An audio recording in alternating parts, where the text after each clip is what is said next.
Yes, there's a Wi-Fi there. Just started. Happy to see that somebody's listening.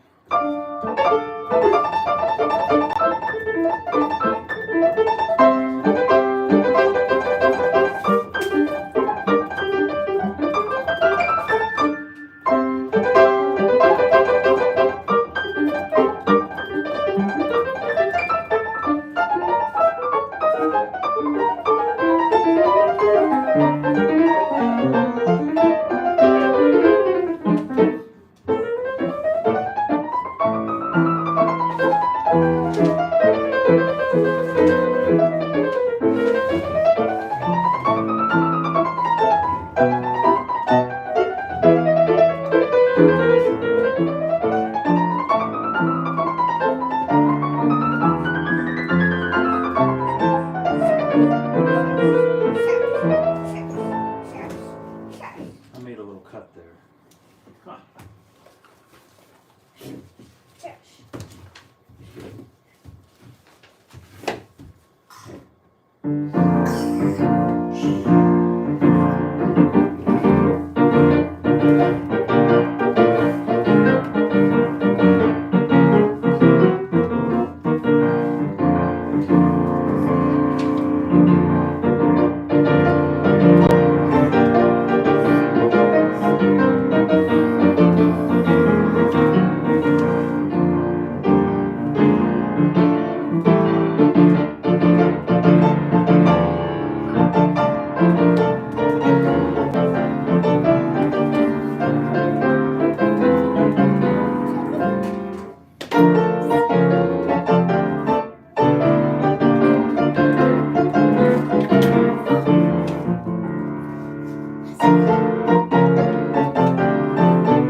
I like the E flats. He keeps reinforcing the E flats in the bass.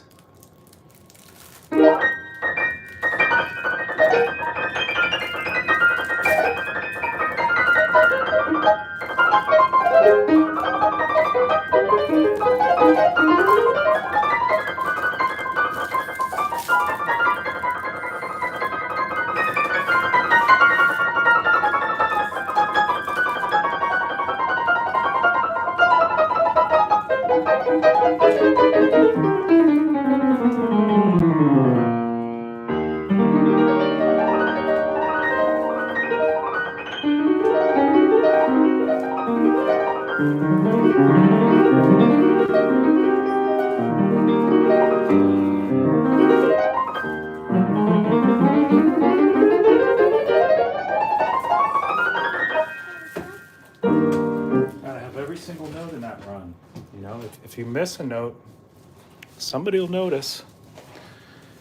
You know, and oh, the camera decided to change direction. Well, how long has it been like that? Somebody let me know. How long is what I'm wondering. I mean, don't touch this. You can't touch any of this, okay? Stay away from that. Okay, thank you.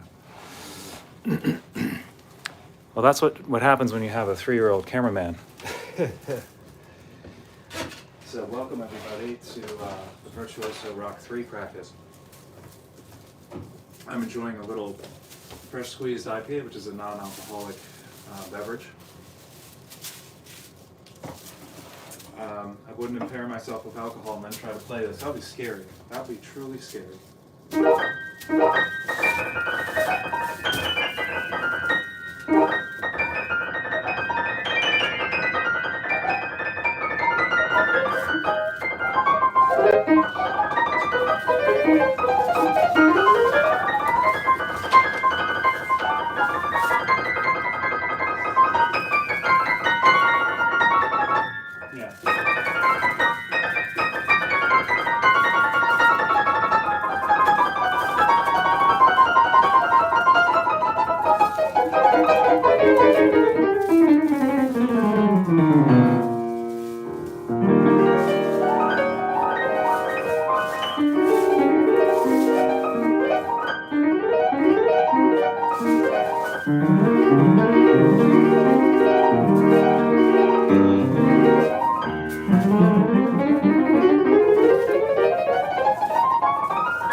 Has to have a decrescendo, and every note has to be like a little bell, like a clear little bell, except thousands of them.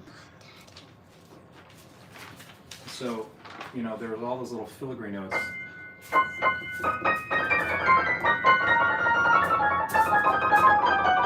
Which basically give it just a magical color and like foundation to the tone.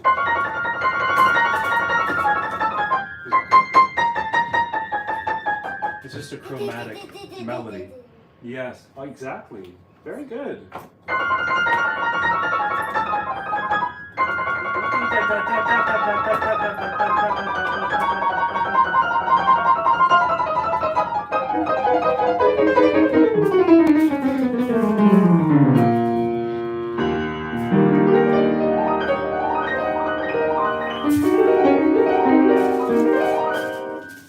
Is that prophet of the piano in here? I'd like to know what he thinks about this kind of continuous piano playing.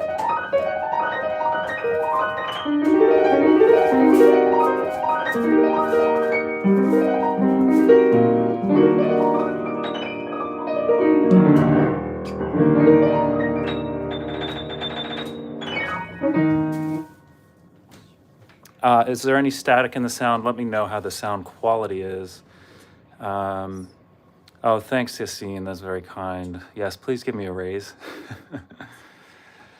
Isn't it said that Rach himself needed some alcohol to play Rock 3? Well, it could be. There's a very small amount of alcohol in this. It's less than 0.5%.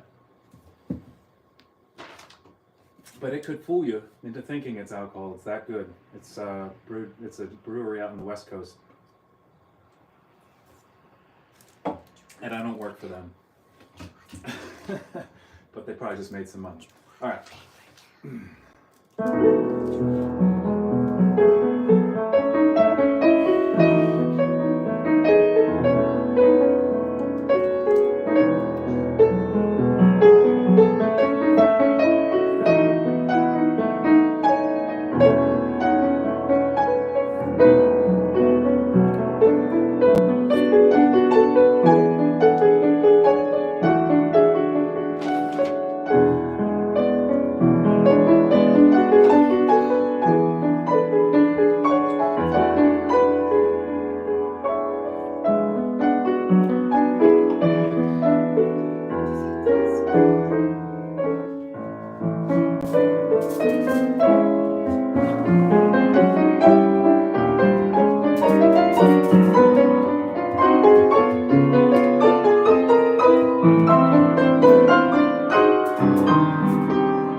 Anybody think that's a wintry passage? To me, it's a little bit like a chattering on the icy window panes.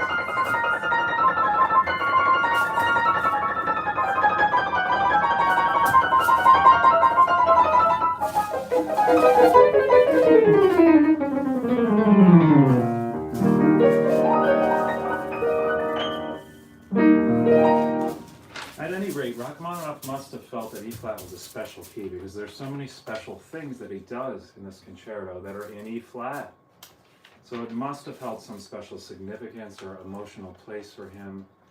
I mean, really.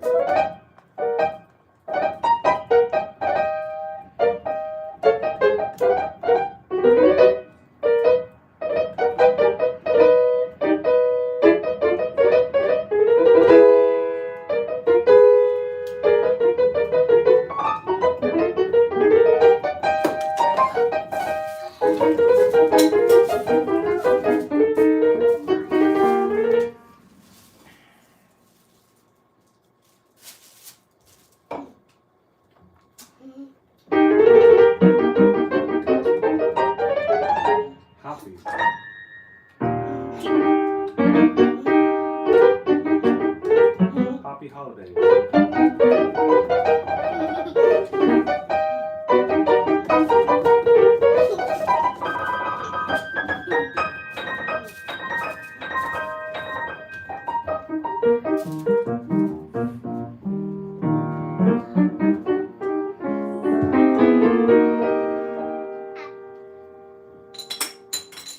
Just magical, and the chromatic chord changes. It is an insane passage, but a lot of it is insane. I mean, the whole concerto, when you just think of how it's conceived, and it is there's humor in it too. I mean, that part of it, which you don't always find in Rachmaninoff. That's just the humorous side. Now you do find the jazzy parts. I played this for a jazz cat, and he said, "Man, that sounds so jazzy." What is that? And I said, "It's Rachmaninoff."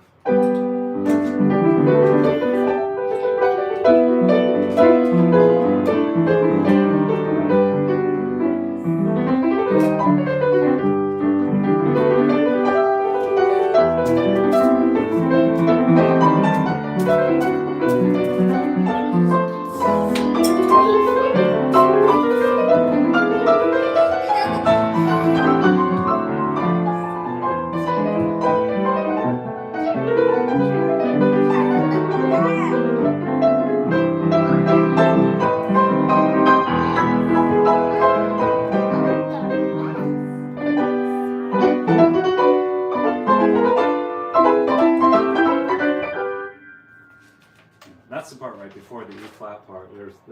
I would get a break at that point. Orchestra plays. The beginning is the most fiendishly difficult part. This is the opening of the third movement. People keep asking, what's the hardest part? Well, this is the hardest part, in my opinion.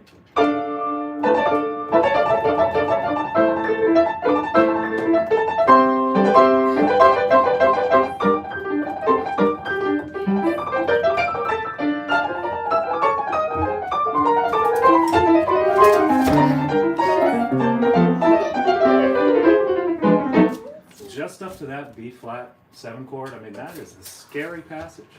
Just those first 30 seconds of music. A lot can go wrong. It's scary to play. You know, even on, especially on an upright, because you don't have the repetition, action, control that you have on a grand. So I've had a lot of practice on my own upright, which makes it a little better. Honey, keep it quiet, please. Can you keep it quiet? Because Daddy's on TV now. Okay? Yep, Daddy's on TV. This is a great transition passage that leads into that.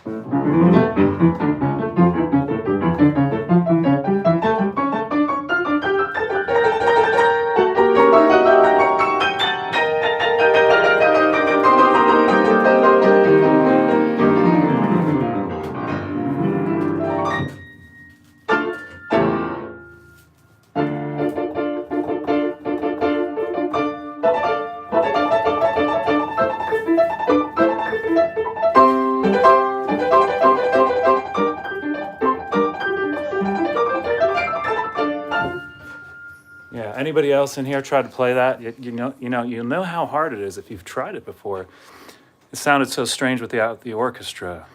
Yes, it's because yes, I do plan on performing it one day. With this concerto, the piano has so much of the polyphony, and the orchestra, it provides a lot of main thematic reinforcement, but all the polyphony and amazing contrapuntal texture is in the piano. The beginning is a great example, like the beginning of the entire piece.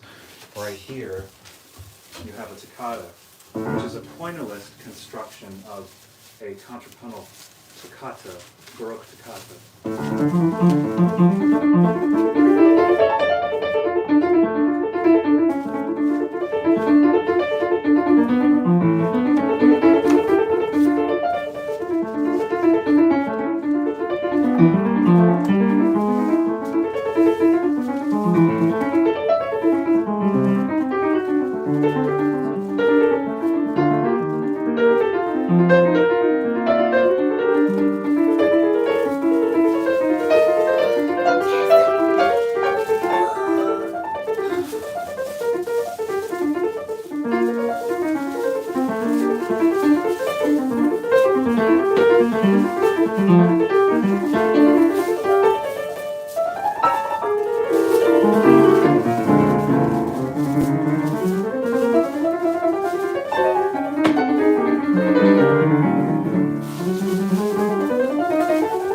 Rachmaninoff was a very visual thinker musically, if that makes any sense. That he actually is known for his pieces that were basically written just from looking at images, like a painting, like his Isle of the Dead piece.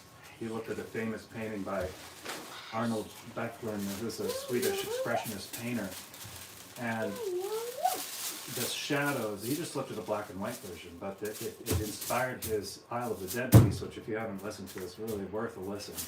It's very eerie, and you should look at the painting while you listen to it. The painting is called Isle of the Dead, I believe. It's a series of paintings by Arnold Becklin. Bocklin. Now, so I found it helpful to think in terms of visual things. Like I'm trying to see the sound. It's not a synesthesia so much as it's like crisp shapes that I want to see as I'm making certain motives in here, working on certain motives. So like if I see blurry shape, then I have to work on it, you know? No.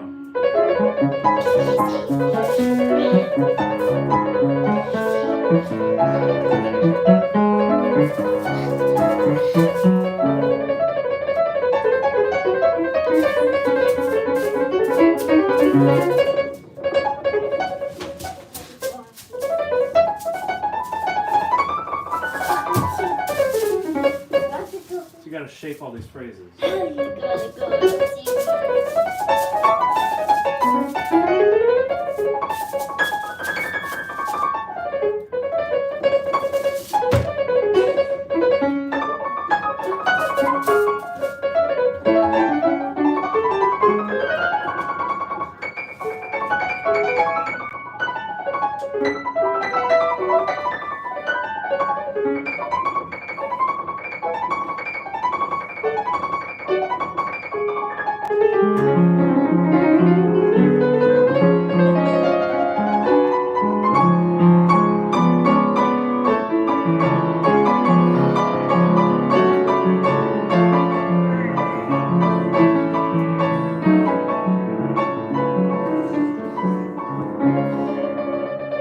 See that Rachmaninoff is, the third concerto is very unforgiving music.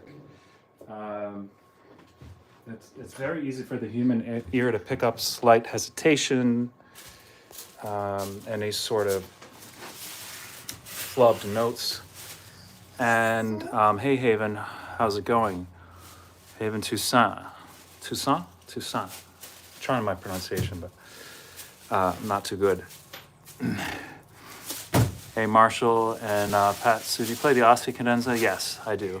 I'm also looking at the normal one. I found that the normal one is not too hard compared to the Ossia, so I'm taking my time with it, just having fun learning the normal one now. But I learned the Ossia, so I recommend learning the hard one first and then going to the easier one. It's a lot easier process than learning the easier one and going to the harder one. Maybe that's why some people that do the easier one only do the easier one. I don't know. What do I know? I haven't played this with orchestra yet, so. If you'd like to hear it, I could play it. Somebody wants me to. I can play parts of Rach too. I'm learning that one now. I'm still working on it. Yeah, my favorite passage in what? The Rach 3 or Rach 2? Rach 3. Oh goodness, I could try and play it. There's no favorite. It's hard to pick an exact favorite. I love the opening of the second movement. Beautiful. It's so beautiful when that theme comes in. Sometimes I have a favorite passage to play, and some of them I like to I don't know. The third movement probably has most of my favorite passages.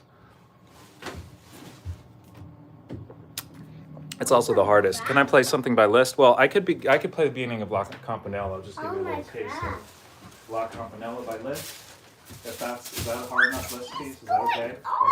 Here. Will that be okay? Hey, remember, you keep your voice down when Daddy's on TV, okay?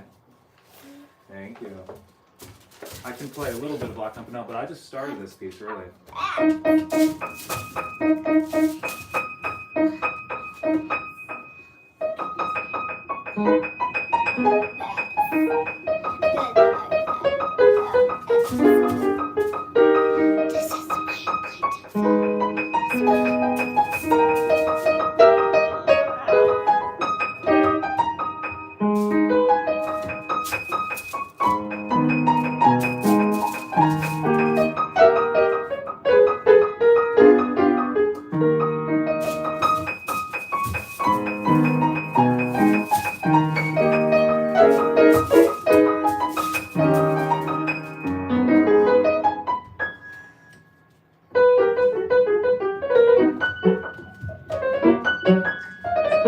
So you can see I need to work on that part.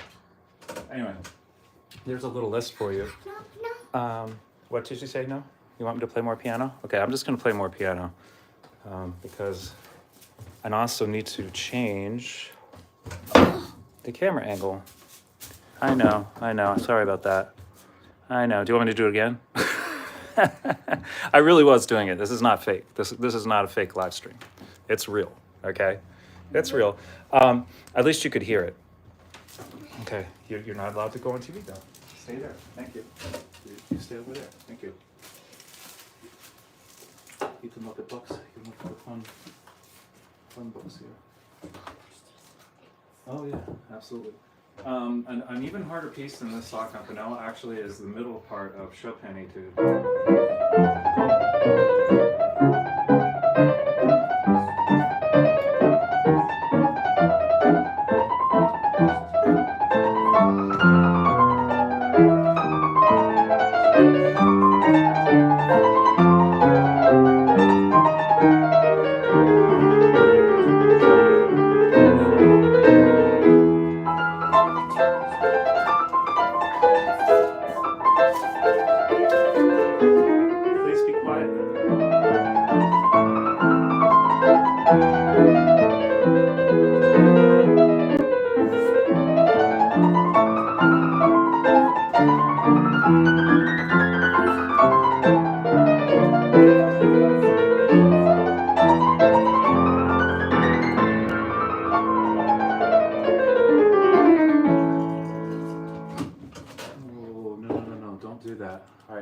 Chug this. Do not touch that. Never, never, never. That's not safe. That's not safe. Jane, sit down in your chair. Sit down in your chair. You promised. Here's your water. You can draw with the pencil if you want. Draw with the pencil.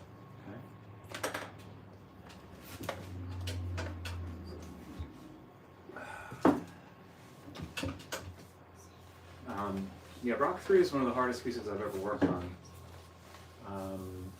The Goldberg Variations as well. That's up there with Rock 3. Also, the Chopin Etudes are up there with Rock 3.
To be able to reach the chord,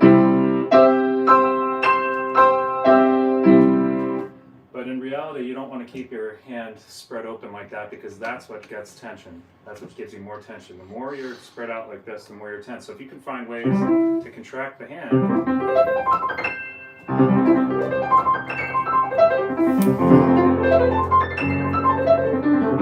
then all of a sudden there's a lot less tension in your arm and wrist as you're playing this piece. So there's a tip for you, anybody that's been working. I know people come on and they say they're working on this, so I know a lot of people are. But save yourself some headaches and needless tension problems in your arm. If you train this arm muscle, you want this arm muscle to be pretty meaty so that it can handle all the strain put on the fingers, because this is where the muscles for the actuating fingers are. They attach here. So you might feel tension in here sometimes when you're playing pieces just like this. Like this is an example of a piece that would potentially give you some pain or tension if you're not using the proper technique. Don't touch this. Don't touch this. You can't touch that. Stay away from this. Did I flip the camera? I just want to check to make sure my camera's flipped. Yes, it is good. Do you have any tips on how to practice? Oh, so there's a little bit of a tip. So how many days without rehearsing Rock 3 before starting to get rusty? Oh, that's an easy answer. How many days without rehearsing Rock 3 before starting to get rusty? Alexander asked. 1. That's how many. How do you memorize the concerto by harmonies? Partially, or do you just play it long enough for the muscle memory to give you the confidence? Sort of a combination of the two. I think it's best if you have a combination of those two and you're not just relying on muscle memory. Don't ever touch that. No, please. Don't touch that. Please, please, please, please. Keep your hands away from it. That's the camera. Yep, yep. Keep your hands away from that. Good girl. Do you want this? A little bit of this? Okay. Make you feel better? You have a little water? There you go. Okay, it's all right. Just don't touch the camera, please. Thank you. Now here's a little rock too.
I really don't practice this at all, so this is really rusty.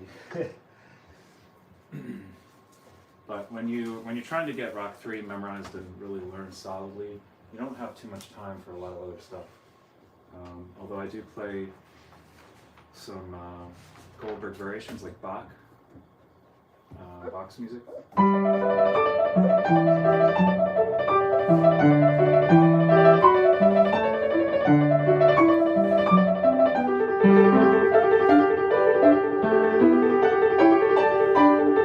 Let's do that right.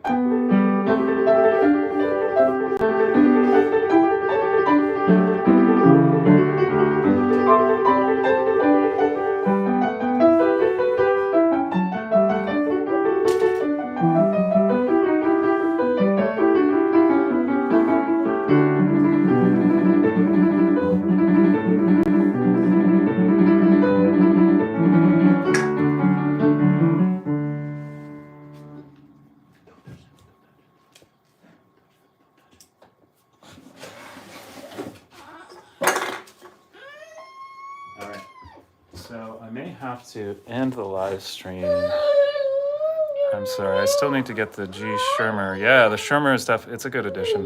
Marc-Andre Hellman has an audition of Rock 3. All right. Is Rock 3 way more difficult? It's not way more difficult, but it is way longer. Some people might find it way more difficult. I think with a larger hand helps in Rock 3. That's in short, but there's some very awkward sections in Rock 2. It's just a lot shorter too, so it's more manageable. That's my opinion, but I've just been looking at that one for a little bit. Thank you, Etmal. Thank you, Pat. So, guys, I will probably be back, and Lego fans, good to see you in here. I will be back potentially a little later today. So, you know, if you happen to see, if you want to subscribe and hit the notification, it might help you if you want to catch another one. But yeah, we'll talk about some educational stuff. All right, it's been a treat to be with you all. Bye.